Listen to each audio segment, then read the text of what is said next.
A senior Minister of State for Finance, Chee Hong Tat, says changes to tax treatments for companies here will not have a negative impact on Singapore's economy. In particular, one that taxes gains from the sale or disposal of foreign assets by businesses without economic substance here. Mr. Chee was responding to questions from MPs as amendments to income tax laws were passed. Our focus has always been on attracting and anchoring real economic activities in Singapore.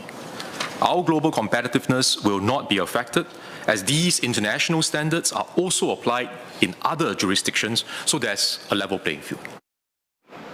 Under the changes, the taxman will require prescribed intermediaries to collect, retain and submit income information for self-employed persons. Addressing MPs' concerns over compliance issues, Mr. Chee says there are measures in place, like a one-time notice to inform intermediaries of maintaining the required information and a yearly reminder to submit these details.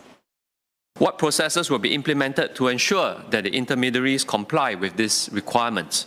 Additionally, what penalties will be imposed in the event of non-compliance?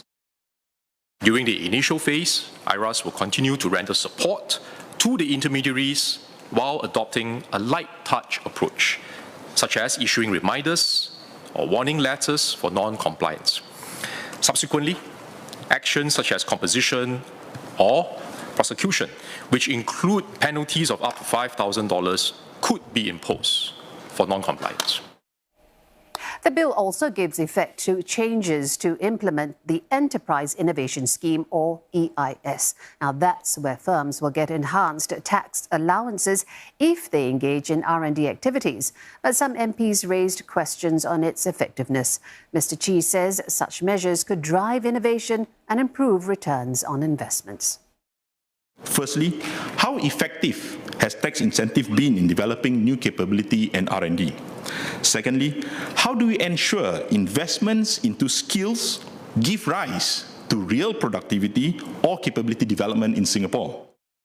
In Singapore, we have seen a promising increase in business expenditure on R&D over the years, from $3.8 billion to $6.6 billion between 2010 and 2020. Which points to businesses' underlying desire to innovate. During the same period, we also saw almost a threefold increase in sales revenue from commercialized products